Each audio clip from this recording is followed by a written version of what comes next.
Hello students, आज हम आपको जो है संख्या पद्धति जो आपका चैप्टर है प्रश्नावली 1 का 1 इसका जो तीसरा क्वेश्चन है वो करवाएंगे। तो आपके पास जो तीसरा क्वेश्चन है अपनी किताब में आप देख सकते हैं कि 3/5 और 4/5 के बीच 5 परमेय संख्याएं ज्ञात कीजिए। ठीक है, तो कैसे करनी है देख लो। 3/5 और 4/5 के बीच 5 परमेय संख्याएं, 5 परिमेय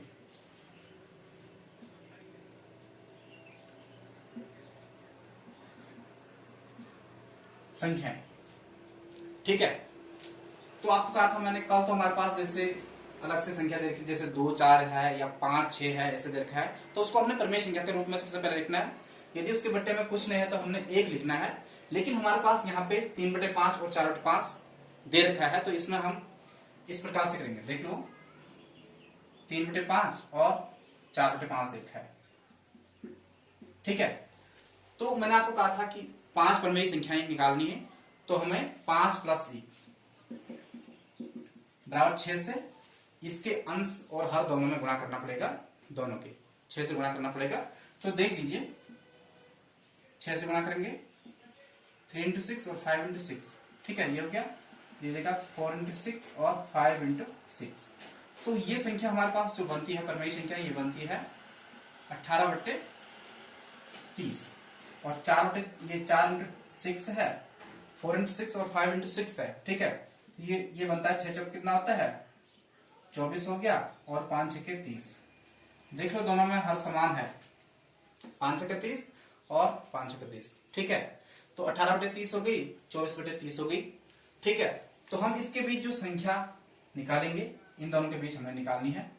ठीक है, इसको मैंने कहा था कि थोड़ा दूर से लिख सकते हैं हम, दूर पे देख लो, 18 हो गया 6 चौको 24/30। ठीक है, तो आप यहां पे देख सकते हैं,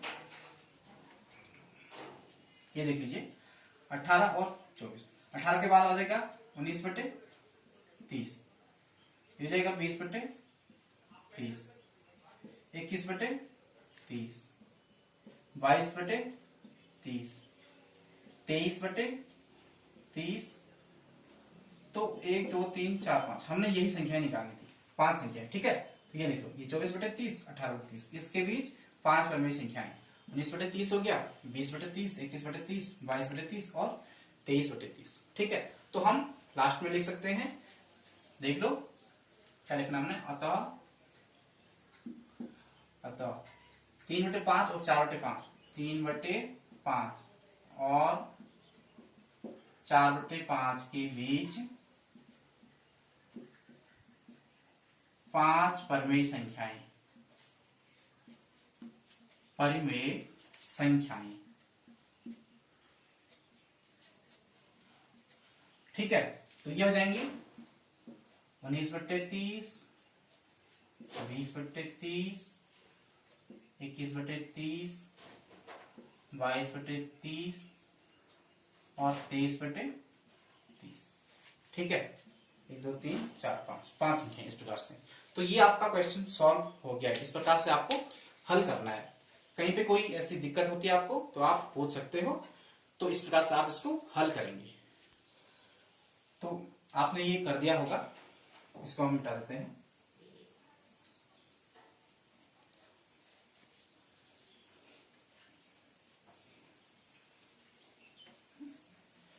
इसके बाद जो अगला क्वेश्चन आपका चौथा क्वेश्चन है, सत्य और असत्य। अगले में हमने सत्य और असत्य बताना है, कौन सा सत्य है कौन सा असत्य है। उसमें जो पहला है तुम्हारा, जो पहला कथन है कि सभी प्राकृत संख्याएं पूर्ण संख्याएं होती है। ठीक है, सभी प्राकृत संख्याएं, पहला है ये, पूर्ण संख्याएं होती हैं। अब ये सत्य है या असत्य है? ठीक है, प्राकृत संख्या और पूर्ण संख्या के बारे में आपको पहले बता रखा है। ठीक है, तो इसमें आप देखेंगे कि सभी प्राकृत संख्याएं पूर्ण संख्याएं होती हैं। जब हम प्राकृतिक संख्याओं के साथ शून्य को सम्मिलित करते हैं तो वो पूर्ण संख्याएं बन जाती हैं, ठीक है ना। देख लो 0 1 2 3 4 5 इस प्रकार से आ गए। तो ये 1 से 5 तक ये तो प्राकृत संख्याएं, लेकिन जब हम जीरो सम्मिलित कर देते हैं, शून्य को सम्मिलित कर लेते हैं तो वो पूर्ण संख्याएं बन जाती हैं। तो सभी प्राकृत संख्याएं पूर्ण संख्याएं होती हैं, सभी प्राकृत संख्याएं पूर्ण संख्याएं होती हैं, लेकिन सभी पूर्ण संख्याएं प्राकृत संख्याएं नहीं हो सकती, ठीक है ना। तो ये कथन सत्य होगा, ठीक है, ये कथन सत्य है। ये आप लिख लें, नोट कर लें, सभी प्राकृत संख्याएं पूर्ण संख्याएं होती हैं, तो ये कथन सत्य होगा, ठीक है। उसको बता रहे हैं हम। दूसरा है, जो अगला है आपका, प्रत्येक पूर्णांक एक पूर्ण संख्या होती है, एक पूर्ण संख्या होती है, ठीक है। आपको इसमें मेन चीज जो देखनी है वो है पूर्णांक।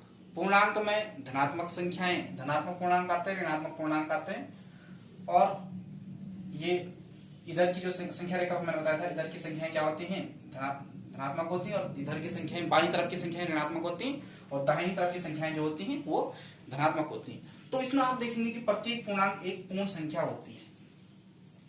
तो पूर्ण संख्याएं जो होती हैं बेटा, वो क्या होती हैं, 0 1 2 3 4 5 इस प्रकार से होती है पूर्ण संख्याएं। जब प्राकृत संख्या के साथ जीरो सम्मिलित किया जाता है, शून्य सम्मिलित किया जाता है, तो वो पूर्ण संख्याएं बन जाती हैं। लेकिन प्रत्येक पूर्णांक, ये कथन क्या होगा, ये असत्य होगा, क्योंकि पूर्णांक जैसे -2 है, -5 है, ये पूर्ण संख्याएं नहीं हो सकती, पूर्ण संख्याएं नहीं हो सकती, नहीं हो सकती, अतः यह कथन असत्य है, यह कथन असत्य है, ठीक है। क्योंकि पूर्ण संख्या में -2 -5 थोड़ी आ सकते हैं, ठीक है, ये पूर्णांक है, तो प्रत्येक पूर्णांक क्या होता है, पूर्ण संख्या नहीं हो सकता है। 1 2 3 0 ये पूर्ण संख्या हो सकती है, लेकिन ये पूर्ण संख्या नहीं हो सकती, ठीक है। तो ये इस प्रकार से। और इसके बाद जो अगला है तीसरा वाला, ठीक है, तो तीसरा वाला हम बता रहे हैं आपको। तीसरा वाला जो है, तीसरा क्वेश्चन जो है आपका, प्रत्येक परमेय संख्या एक पूर्ण संख्या होती है, ठीक है ना। प्रत्येक परमेय संख्या एक पूर्ण संख्या होती है। तो उसमें क्या है कि प्रत्येक परमेय संख्या, जैसे कोई परमेय संख्या 1/5 1/2 1/3 इस प्रकार से हो सकती है। इसमें कहा गया है प्रत्येक परिमेय संख्या एक पूर्ण संख्या होती है,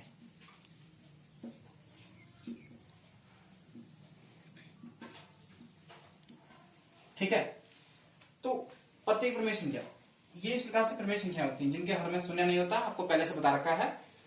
प्रत्येक परिमेय संख्या एक पूर्ण संख्या होती है, तो ये कथन क्या है, ये असत्य होगा, ठीक है ना। प्रत्येक परिमेय संख्या एक पूर्ण संख्या नहीं हो सकती।